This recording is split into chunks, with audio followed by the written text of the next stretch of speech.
Shrek. This movie has twist after twist after twist and many mysteries. In my last Shrek video, which I posted a year ago, I delved even deeper into the Fairy Godmother's plan and explained all of it, including the parts not explicitly said in the movie. And this time, I'm going to explain how the dragon can have mutant donkey babies.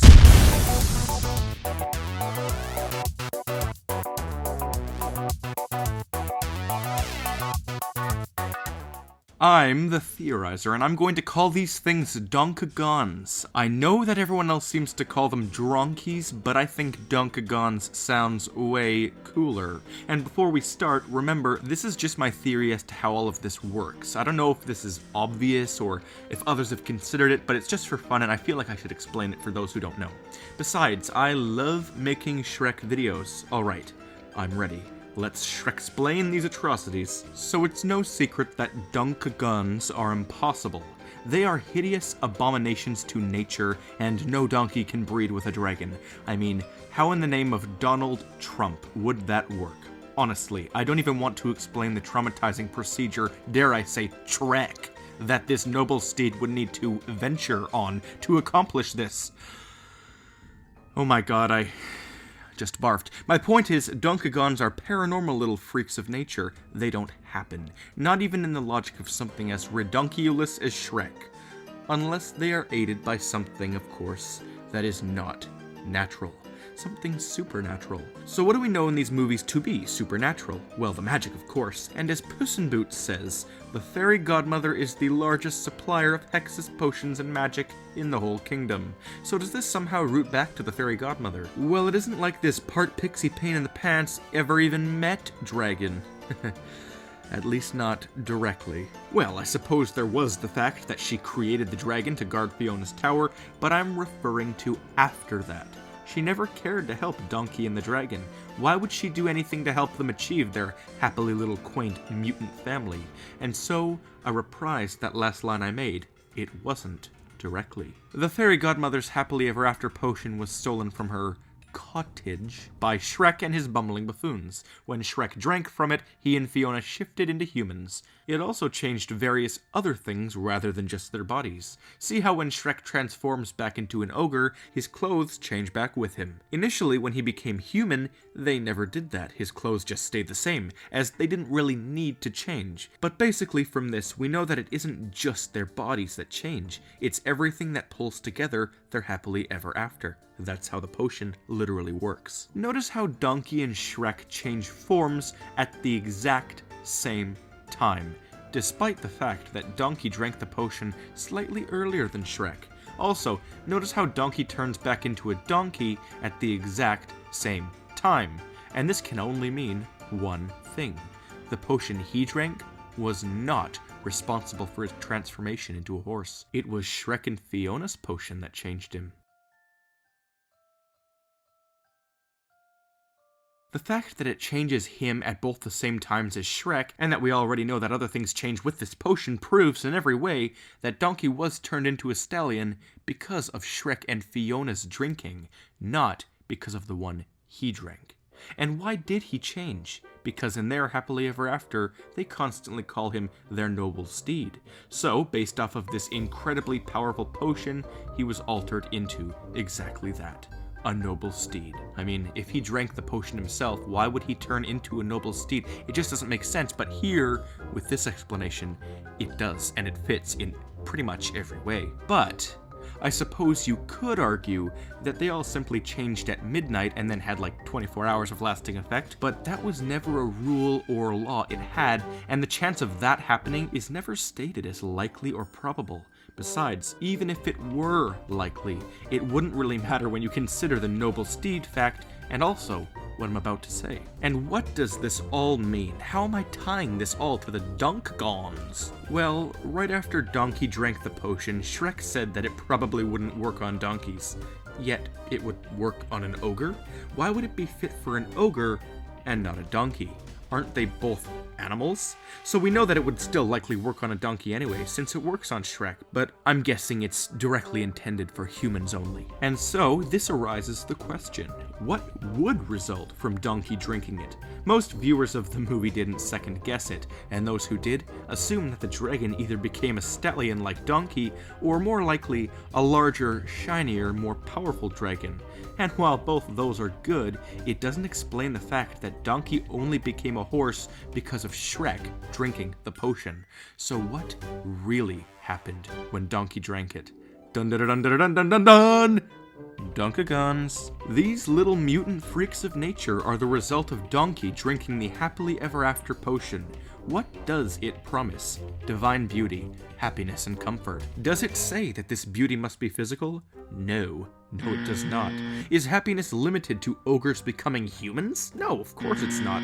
The beauty of a family and miracles of giving birth to a litter of donkagons actually being successful, only something magic could sustain, and oddly enough, DreamWorks made this potion say maximum strength on it, for literally no extra random reason. Why that significance? Unless, of course, it was intended to do something big, like engage childbirth from miles upon miles away. And while it may have the power to do that, it's not like the Fairy Godmother actually knew that was going to happen. That's ridiculous. But what we do indeed know is that this Fairy Godmother's magic has the capability to create offspring that isn't the same breed. Want a direct example? Prince Charming.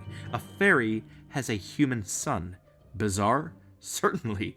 Out of the question? I think not. We've seen it twice now. Also, Dragon shows up in the after credits with her donkagons, having virtually zero weighing effect on the rest of the story. It's just so random and out of the blue, as they could have just as easily introduced them in the third movie. This being DreamWorks, there's always a significance to everything, making it likely that this final scene does in fact have some effect on the main story.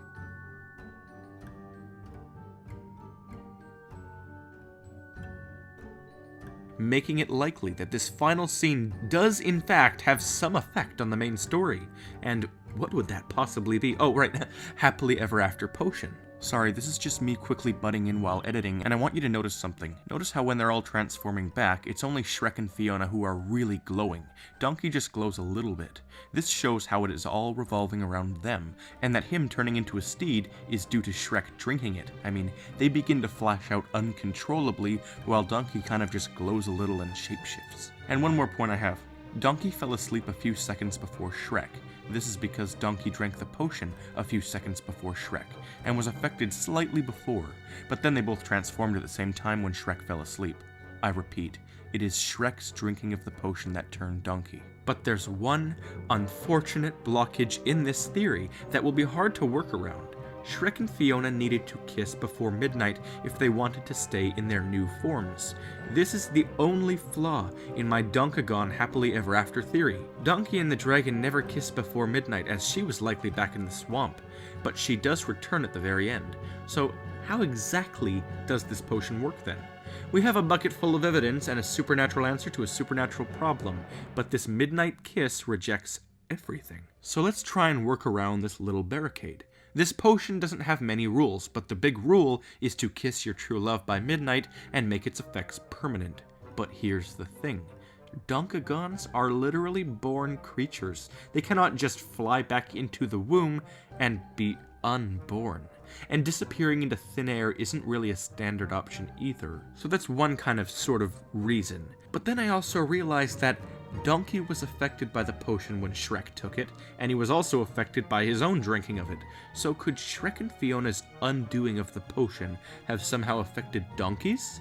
That too is a possibility, but there's still more possibilities. Notice how Donkey himself wasn't exactly the one who was changed by the potion, it was his wife. Do you think this could have led to the effects on his love interest being full on and permanent? We may never know. But there's one thing I do know.